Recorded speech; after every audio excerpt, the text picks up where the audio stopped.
So তোমরা তো দেখলে আমরা ভ্যানে করে চলে আসলাম মামা বাড়ি। সেখানে এসেই তো আমরা একটু রেস্ট নিই বিকালে। হচ্ছে আমাদের তত্ত্ব সাজা, তারপর হলো সুন্দর যে ফল টল ওইগুলো সাজানো শুরু করে দিয়েছি।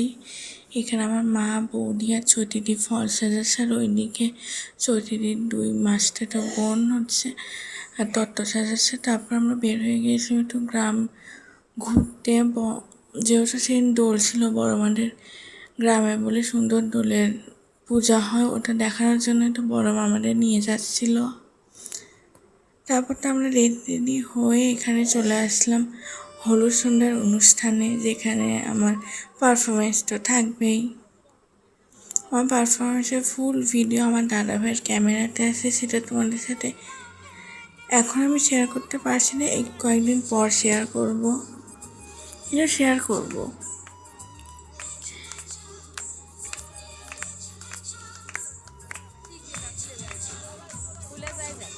আমরা তো প্রচুর এসেছিলাম পাড়ার সবাই, বৌদিরা উড়াধুরা নাচার পর আমরা ফ্রেশ হয়ে শুতে গিয়েছিলাম আর একটা বাড়িতে। দেখো এখানে আমরা উড়াধুরা প্রচুর নেচেছিলাম আমরা হলুদ সন্ধ্যার দিন।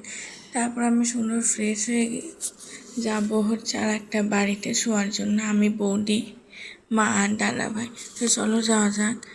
তারপরের দিন সকালবেলা তো এখানে বৃদ্ধি বলতে যে পূজাটা হয় সকালে, ওই পূজায় বসে গিয়েছিল। আর এইদিকে হলুদ কুড়া সব তোর জোর করে এখানে হলুদ করতে বসে গিয়েছিল। দেখো এখানে হলুদ কুটা হচ্ছে। আমরা তো সকালে প্রচুর প্রচুর প্রচুর ছবি তুলেছি, সেটা অলরেডি তোমরা আমার ফেসবুক অ্যান্ড ইউটিউব সবগুলোতে দেখে নিয়েছো। আর ছবির ক্রেডিট তো যায় দাদা ভাইকে, সেটা আমি সব জায়গাতেই ক্রেডিট দিয়েছি। তারপরে এখানে শিমুলদাকে চান করানো হলো, হলুদ টলুদ মাখে পুরো একাকার অবস্থা। আর আমি সাইডে রেডি হচ্ছিলাম, যেহেতু বরযাত্রী যাওয়া লাগবে।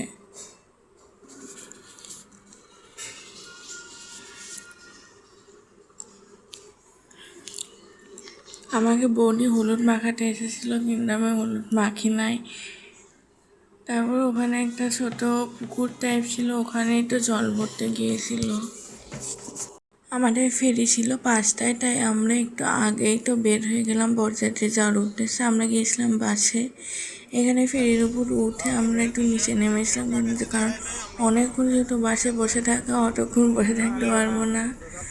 তারপর এখানে টিয়াবড়িতে বাসে পৌঁছে যায়। কিছুক্ষণ বসার পরে এখানে টিয়াবড়ির আশীর্বাদ নিরীক্ষণ শুরু হলো। তারপর আমরা নাস্তা করে এসে দেখি এখানে বিয়ে অলরেডি শুরু হয়ে গিয়েছে, এখন বৌদিকে আনা হবে।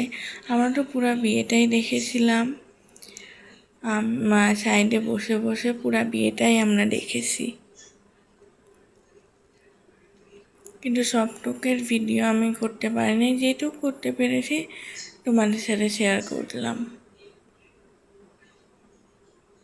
এখানে সামনে এত ভিড় ছিল যে আমরা ভয় যাই নাই। এই ভিডিওটা আমি এখানেই শেষ করলাম। Thanks for watching.